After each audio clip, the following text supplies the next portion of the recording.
This story, just like life itself, begins with a birth. Not an extraordinary or unusual birth, just a plain, simple 12 or so hours of labour birth to a healthy baby boy. For the most part, his life was as plain and ordinary as his birth.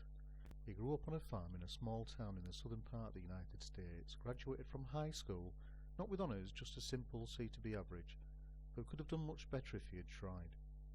Served in the military, married, had kids, divorced, remarried, worked most of the time and did the best he could to provide for his family.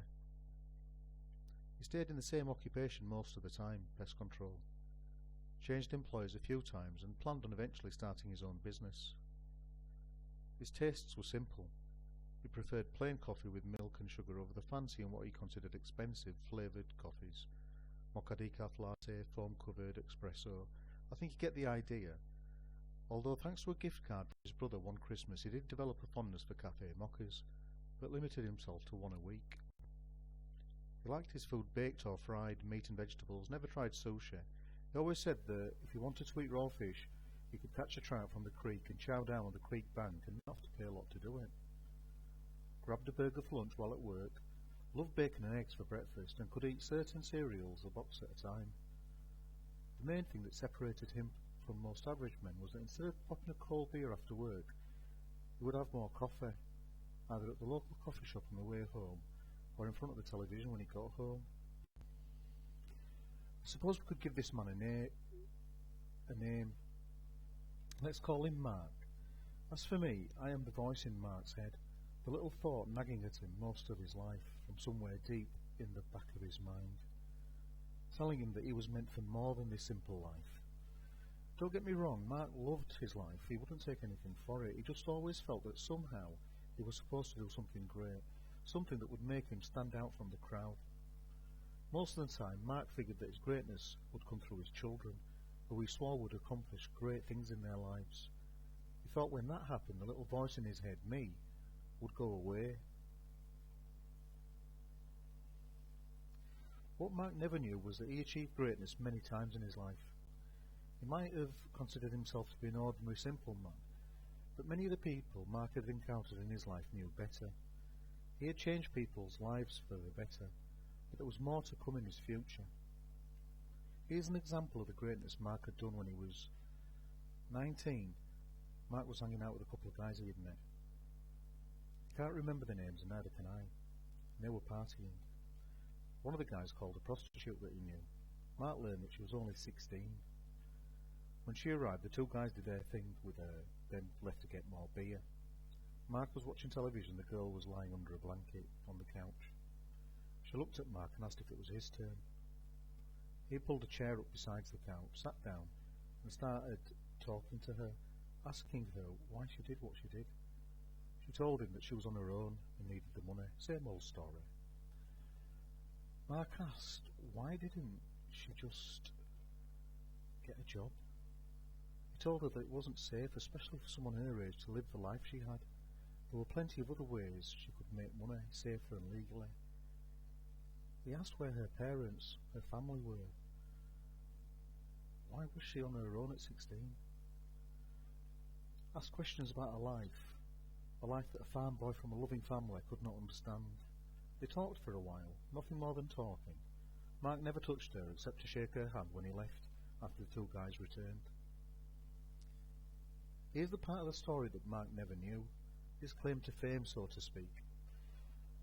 The next day the girl was thinking about what Mark had said to her, how he had treated her like a person, a real person, not a whore. She thought about the argument she had had with her mum and dad a year ago, the argument that made her decide to leave home. She thought about the life she was leading and where it was most likely going. Then she said a prayer, packed her clothes, and instead of paying rent with the money she had made the day before, she used it to buy a bus ticket. A day and a half later she was in her home state. A few hours after that she arrived in her hometown. She walked from the bus station to a nice neighbourhood about 5 miles down the road, knocked on the door of one of the houses, and when the door opened she said, "Hi Mum, can I come home?"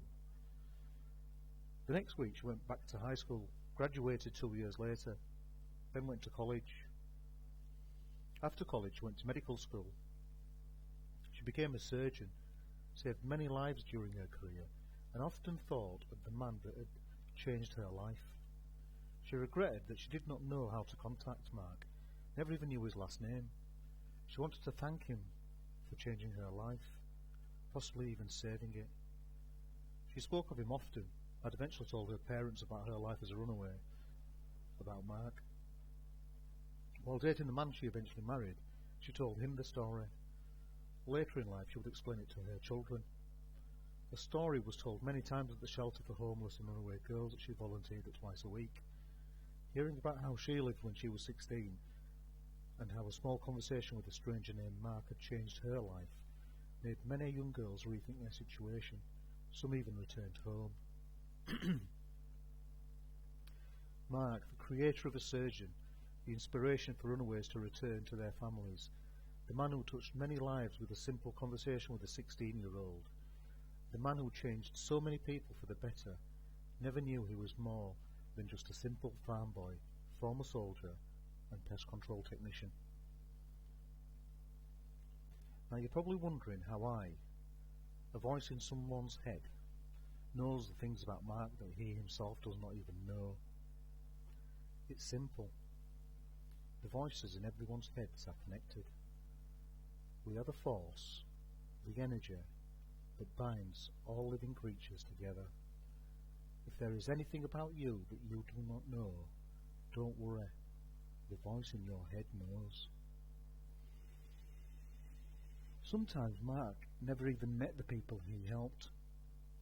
One day he was driving down the road and saw a puppy that someone had thrown out of a car.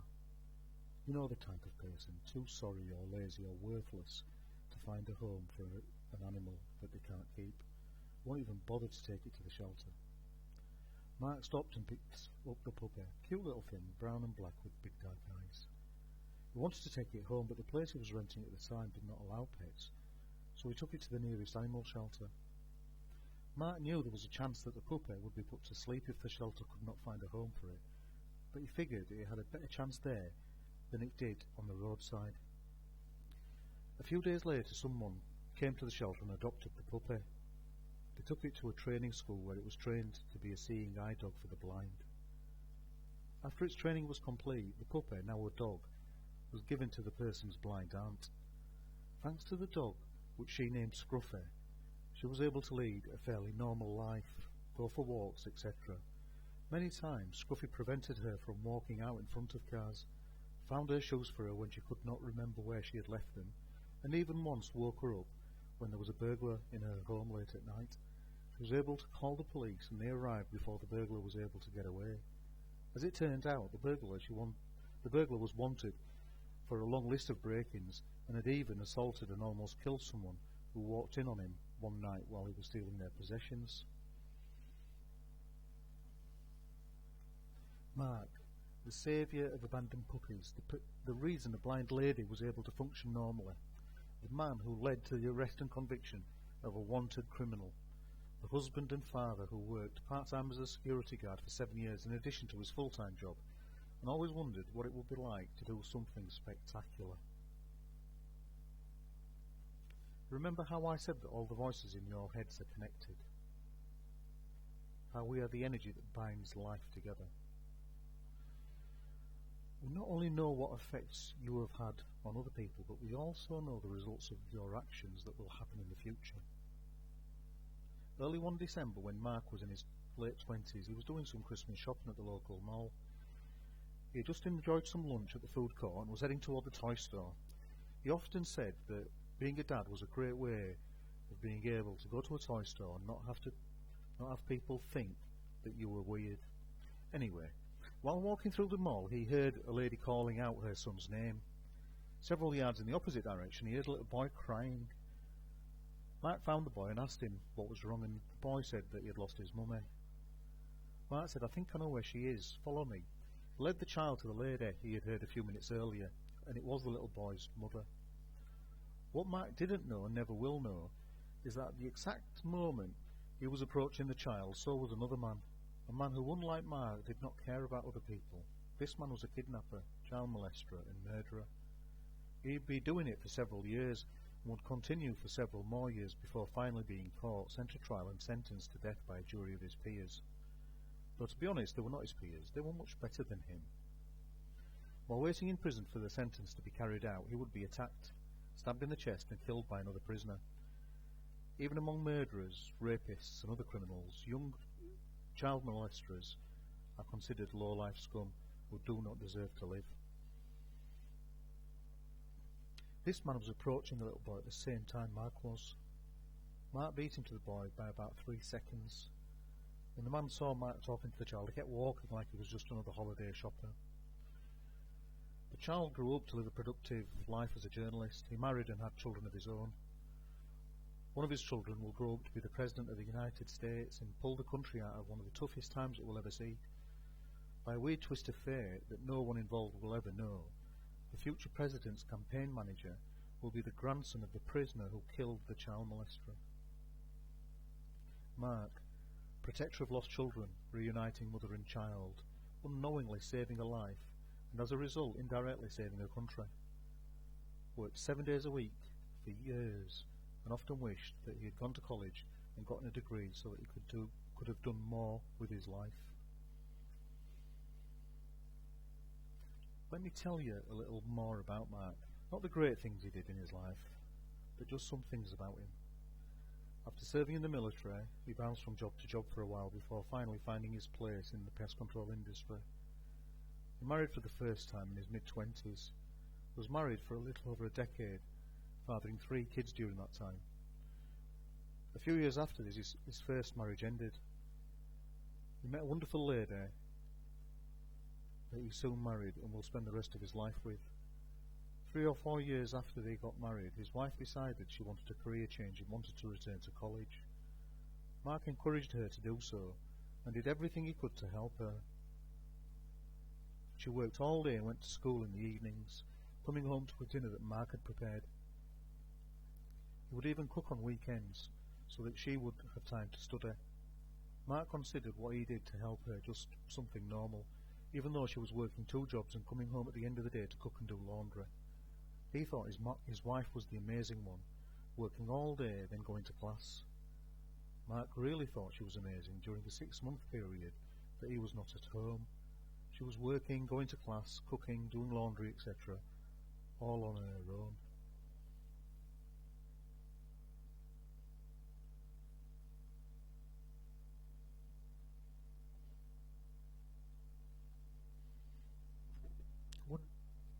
Wondering why Mark was not at home for 6 months. A couple of years after his wife returned to college, Mark returned to the military as a reservist. About a year before his wife graduated from college, his unit was called to active duty to serve overseas for a year. While halfway across the country from his home during the time his military unit was training and preparing for mobilisation, Mark discovered that he had some medical problems which prevented him from going overseas. At first, Mark was upset because he thought that just maybe the trip overseas would be the great act that he had been waiting most of his life to do. He was transferred from his unit to the medical holdover unit, Medhold, on the military base they were training at. Most of the soldiers in Medhold were wounded warriors returning from overseas. Some of these soldiers could not function on a day-to-day level without some sort of assistance. In addition to going to doctor appointments, Mark spent a great deal of time helping these soldiers. He would go to the dining facility with them and carry their food tray, or for the ones that had difficulty getting to the dining facility, he would get them a to-go tray and take it to them. One evening he made a trip to the dining facility which took about 5 minutes to walk to, brought a tray to a soldier, found out someone else needed a tray and went back. Upon returning he learned of 2 more wounded soldiers that needed dinner, and so on. By the time Mark had finished making trips to the dining facility for the people he considered some of the country's greatest heroes, he realised that he had not eaten yet. He walked back to the dining facility for the 6th time that evening, only to discover that it had closed for the day.